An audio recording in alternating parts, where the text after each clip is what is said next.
Très heureuse de vous savoir nombreux à suivre ces midi actualités sur la radio-télévision nationale congolaise. Madame, Messieurs, bonjour et bienvenue à toutes et à tous. Le quartier Ndanou, dans la commune de Limete, fait face à des inondations en cette période pluvieuse pour cause de la succession de pluies qui se sont abattues à travers le pays et rapporte la régie de voies fluviales. Les habitants de cette partie du pays lancent un SOS aux autorités compétentes pour une solution durable. Joséphine Liondo. Des maisons entières sous les eaux. Les avenues devenues impraticables, pas d'eau potable ni électricité. Les familles sont contraintes de passer la nuit sous la belle étoile. La précarité a atteint son paroxysme. Voici 2 semaines déjà que les habitants du quartier Ndanou dans la commune de Limete vivent dans des conditions infrahumaines à cause des pluies diluviennes qui se sont abattues dernièrement à Kinshasa. Nous sommes sous les eaux, nous n'avons plus de maisons, moins encore les installations sanitaires. Plus grave, on a aperçu un cadavre flottant.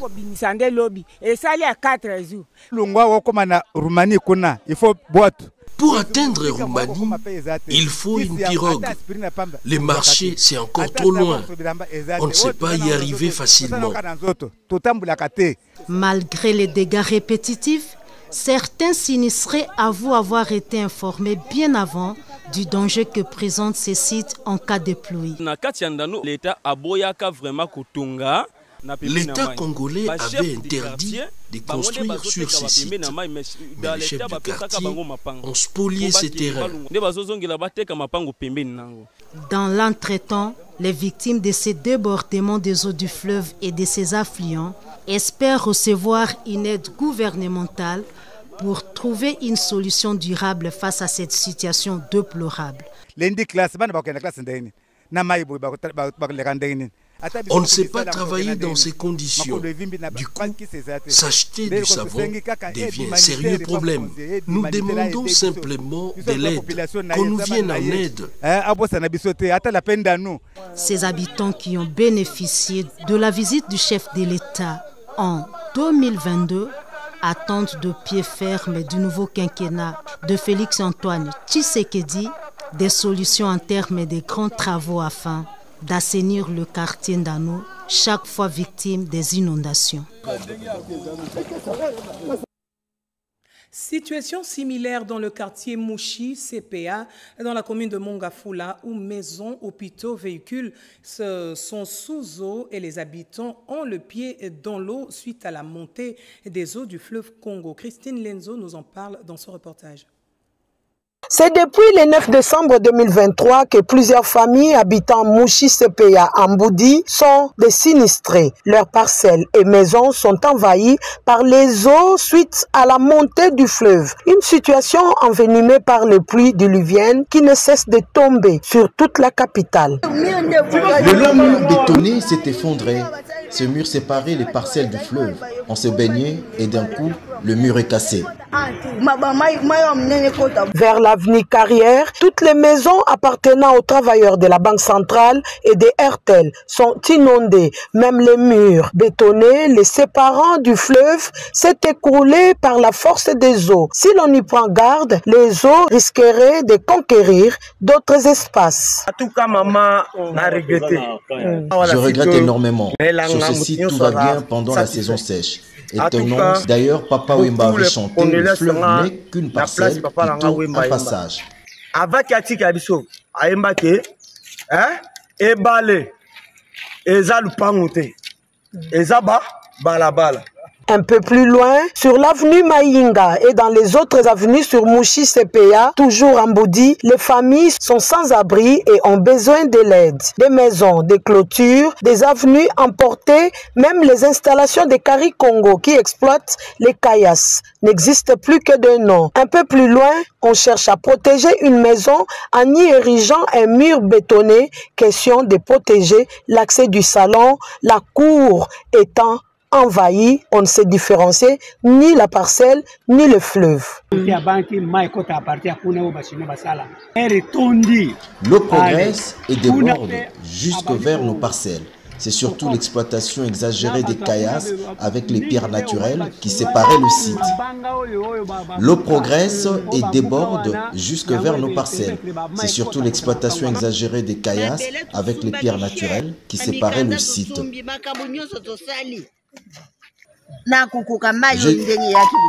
Je suis veuve, j'ai acheté la parcelle chère. L'État congolais peut nous aider à évaluer l'ampleur de nos travaux réalisés et nous indemniser.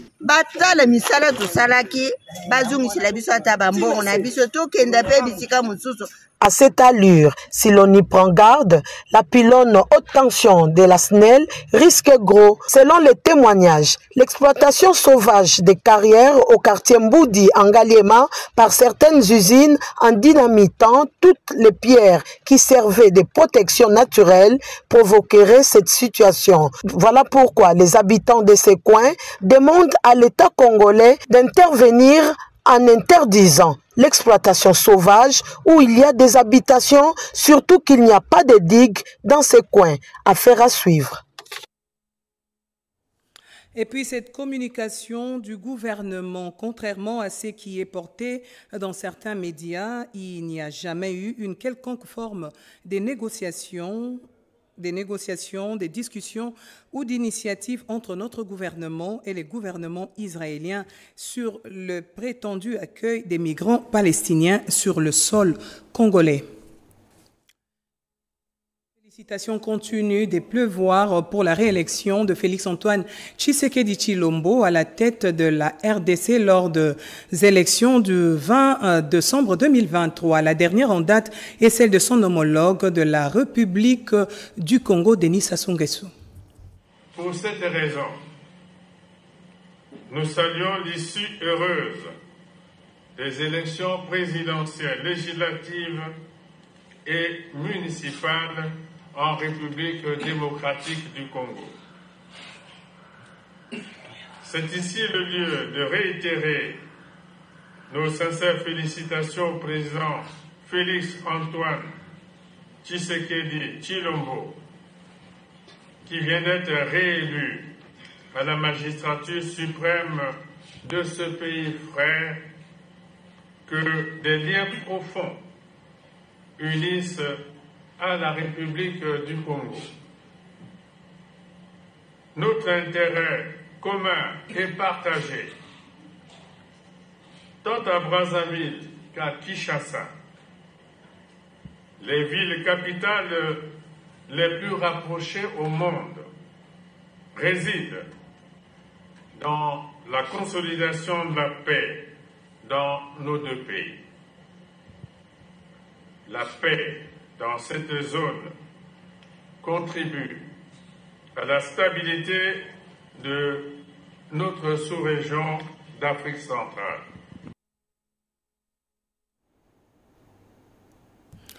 Au total, 3 groupes de bandits spécialistes en extorsion, menaces et autres pratiques de nature à traumatiser la population dans le Kasaï oriental.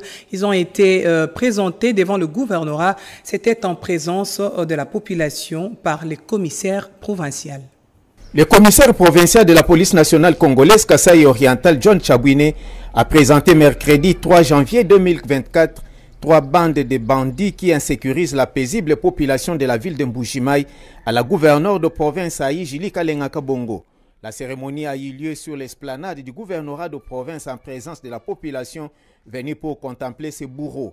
Après avoir une mission régalienne de la police nationale congolaise, le général John Chabouine a déclaré: Nous sommes tombés sur ces bandes de malfaiteurs que vous voyez. Ils sont à 21 malfaiteurs, commandés par un certain Poimpoy Jampi. Le monsieur que vous voyez, Excellence, c'est le commandant, c'est le chef de bande.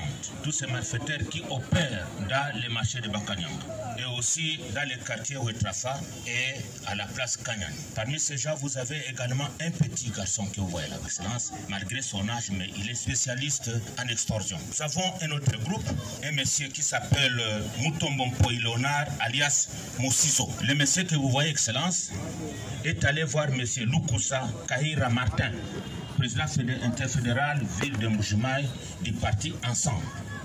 Avant les élections, il lui a demandé l'argent. Il a dit, si vous ne donnez pas, nous allons saccager votre siège. Et c'est par après, les jours de vote, que monsieur est venu avec un groupe de délinquants et ils sont passés à l'acte en démolissant tout ce qu'il y avait là comme bâtiment. Donc c'est un malfaiteur parmi tant d'autres malfaiteurs. Le troisième monsieur qui s'appelle Mpunga Bijimba Célestin, c'est le monsieur qui avait organisé la descente. Lorsque nous avions toujours le même jour de vote, et il a attaqué Madame Adèle Mbouinyemba. La gouverneure de province Aïjili Kalengaka Bongo a remercié la police nationale congolaise pour ses jolis coups de filet. Elle a demandé à la population de continuer à collaborer avec la police pour la traque des bandits. Ces hors-la-loi ont été acheminés au parquet qui va suivre les dossiers d'un chacun d'eux. Des sites touristiques qui rappellent le martyre de l'indépendance. Parlons-en dans ce journal. La rédaction française de JT a promené sa caméra le 4 janvier hier. Donc, le constat est amer. Manque d'entretien. Odilon Kayouma nous en parle. 4 janvier 1959, date commémorant les martyrs de l'indépendance de la République démocratique du Congo. Pour la petite histoire, cette date historique est la résultante d'un meeting prévu à Imka, aujourd'hui baptisé place du 4 janvier à Matongé, dans la commune de Kalamou à Kinshasa. Des Congolais venus à masse attendaient l'adresse du président de l'Alliance des Bas-Congo, Abako, appelé affectueusement Mbuta Kasavubu. Chose curieuse et surprenante, l'orateur attendu a renoncé à ce rassemblement pour des raisons que l'on ignore. Et ce fut le volte-face de militants assoiffés d'écouter leur leader. Conséquence, Léopoldville, capitale du Congo belge à l'époque, aujourd'hui Kinshasa, fait l'objet d'une violence sans précédent mêlée à celle des supporters de l'équipe de V-Club en colère, sorti du stade Tata Raphaël pour avoir perdu les matchs face à Mikado. Nous sommes toujours à Matongé. L'intervention de la police coloniale belge pour rétablir l'ordre, malheureusement, a mal tourné. Plusieurs Congolais tués par balle. Devant une telle boucherie humaine, solidarité oblige, les Congolais à l'unisson, ceux de Léopoldville et de l'intérieur, ont trouvé l'occasion pour réclamer l'indépendance de leur pays assiégé par les colons belges. Le moins que l'on puisse dire à ce sujet, ce moment fut le déclencheur d'un Congo libre et souverain, tant recherché à travers un long combat mené par les pères de l'indépendance, à savoir Kasavubu, Lumumba et tant d'autres. Combat qui a fini par donner les résultats. Le 30 juin 1960, le Congo-Kinshasa devient indépendant. Cet affranchissement obtenu à prix du sang est un acquis que tout Congolais est appelé à préserver, qu'il pleuve ou qu'il neige. Bref, une responsabilité pour les Congolais, celle d'aimer leur pays, le protéger, le construire pour le bonheur de tous aujourd'hui et les générations futures. Surtout en cette période délicate où la République démocratique du Congo fait l'objet des convoitises de sa faune et de sa flore, sans oublier ses multiples richesses minérales par certaines nations comme les Rwanda qui pillent et détruisent dans sa partie est. Une aventure qui n'a que trop duré. L'unité des Congolais reste un atout majeur pour stopper cette barbarie qui menace non seulement la sécurité des milliers de Congolais, mais aussi l'intégrité territoriale. Jeudi 4 janvier, les Congolais se sont souvenus des émeutes historiques du 4 janvier 1959, journée de martyrs de l'indépendance. 65 ans après, l'historien Isidore Ndayouel nous fait revivre l'histoire. Il explique ici l'origine et le pourquoi de cette journée dédiée aux martyrs de l'indépendance. On l'écoute. Le 4 janvier, c'est la fête de la rupture avec l'ordre colonial.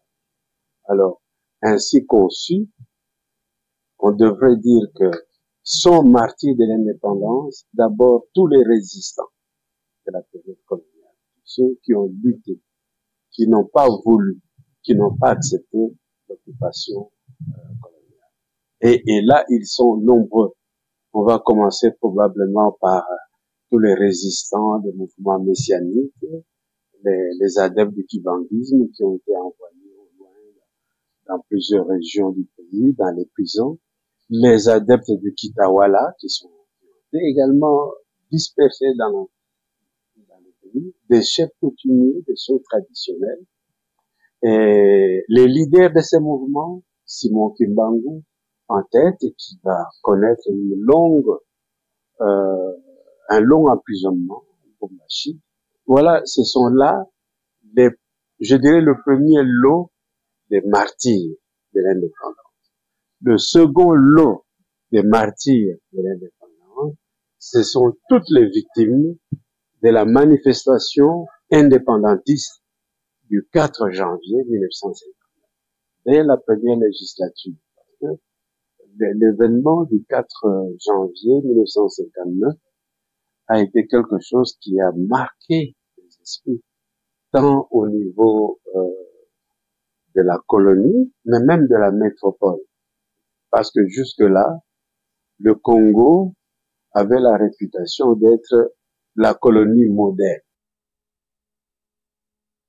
Parlons santé à présent avec cette maladie saisonnière dite conjonctivite en fait partie. De par sa définition scientifique, c'est une infection de la membrane qui recouvre le globe oculaire et l'intérieur de la paupière. Elle est généralement causée par un virus, mais elle peut aussi être attribuable à une bactérie. Et quels en sont les symptômes? D'abord, une sensation de frottement dans l'œil. Le blanc de l'œil devient rosâtre ou rougeâtre. La paupière peut aussi être légèrement enflée. Le pus ou les liquides qui s'écoulent pendant le sommeil peut rendre la paupière coulante et peut s'accumuler dans le coin des yeux pendant les périodes d'éveil. Au contact indirect et par des gouttelettes. Pour soigner la conjonctivite, il faut parfois administrer des gouttes ou un antibiotique, mais le traitement dépend généralement du type des conjonctivites.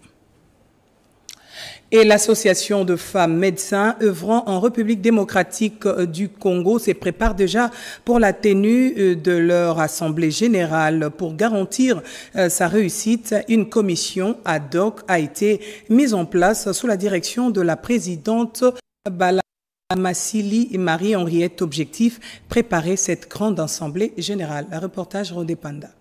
Une rencontre pour des préparatifs de l'assemblée générale de la FEMOCO, association de femmes médecins œuvrant en RDC, réunion tenue dans la grande salle de la paroisse de Notre-Dame de Fatima. Tout a commencé par la prière avant l'intervention de la présidente nationale de cette structure, le docteur Balanda Massili Moukar Bonto Marie-Henriette, pour expliquer à l'assistance la quintessence de cette assemblée générale. Nous avons eu l'honneur d'organiser une rencontre pour préparer une assemblée générale qui va nous aider à mettre toutes les stratégies en place pour réaliser le plan d'action que nous avons élaboré. Il y a eu quelques présidentes qui se sont succédées.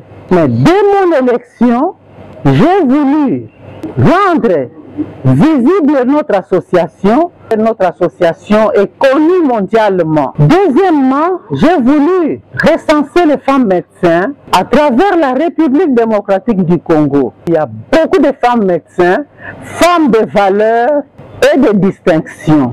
Notre association, dans ses objectifs, a le devoir de promouvoir la qualité de la santé de la femme et de l'enfant en particulier et de la population congolaise en général. Les femmes médecins vont dispenser les soins de qualité dans le cadre de la maternité gratuite prônée par le chef de l'État. Nous avons vu comment la première dame a accompagné le président de la République partout où il passait. Pour rappel, cette association des femmes médecins du Congo, AFEMOCO, a vu le jour depuis 1982. Elle compte aujourd'hui en son sein plus de 2000 membres des femmes médecins de la RDC.